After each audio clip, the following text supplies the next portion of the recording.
Hello friends, మీరు చూస్తున్నటువంటి ఈ కార్ వచ్చేసి 1985 మోడల్. ఇది మారుతి 800 డింకీ అంటారండి. దీన్ని ఇది జపాన్ మోడల్ అయితే ఉంటుంది, జపాన్ మేడ్ అయితే ఉంటుంది. ఎక్సలెంట్ కండిషన్లో అయితే ఉంది ఫ్రెండ్స్. ఇది మొత్తం కూడా పూర్తిగా ఇంజన్ సైడ్ కానీ ఎటువంటి ప్రాబ్లమ్స్ అయితే లేవు, మంచిగా మెయింటైన్ చేశారు. 1985 మోడల్ కానీ ఇది చాలా తక్కువ రేర్ కార్స్ అని చెప్పొచ్చు. ఇలాంటి కార్స్ మీరు డ్రైవింగ్ నేర్చుకునే వాళ్ళు కానీ ఫ్యామిలీకి కానీ యూజ్ చేసుకునే వాళ్ళు చాలా తక్కువ ధరలో ఉంది కాబట్టి కొనుక్కోవచ్చు. ఎన్ఓసి కూడా అవైలబుల్గా ఉంది ఫ్రెండ్స్. దీనికైతే ఇది టీఎస్ ఆంధ్రప్రదేశ్ ఎక్కడైనా కూడా రిజిస్ట్రేషన్ చేయించుకోవచ్చు. మేడ్ ఇన్ జపాన్ కార్ ఇది. మారుతి కొత్తలో ఉన్న కార్ అయితే ఇది చెప్పొచ్చు. మారుతి వాళ్ళది 800 ఎస్ఎస్ మోడల్ ఉంటుంది. ఇది మీకు సిఎన్జి కూడా చేసుకోవచ్చు ఫ్రెండ్స్. సిఎన్జి అయితే అవైలబుల్గా ఉంది. అదే మీరు సిఎన్జి ఫిల్ చేసుకుంటే సరిపోతుంది.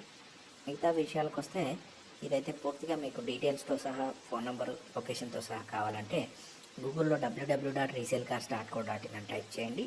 టైప్ చేస్తే ఆ వెబ్సైట్లో కూడా మీకు అన్ని కూడా డీటెయిల్స్ అయితే reselcars.co.inలో అయితే మీకు పూర్తిగా వివరాలన్నీ తెలుస్తాయి. ఇది కామెంట్ బాక్స్లో కూడా పిన్ చేసి పెడతాము. డైరెక్ట్గా వెబ్సైట్ని క్లిక్ ఇచ్చినా సరే మీరు డైరెక్ట్గా వెబ్సైట్లోకి వెళ్తారు. దాంట్లో అన్ని డీటెయిల్స్ కూడా ఉంటాయి ఫ్రెండ్స్. వెంటనే వెబ్సైట్ని అయితే సందర్శించండి. దాంట్లో మీకు అన్ని డీటెయిల్స్ కూడా ఉంటాయి, ఫోన్ నెంబర్, లొకేషన్ కూడా ఉంటుంది.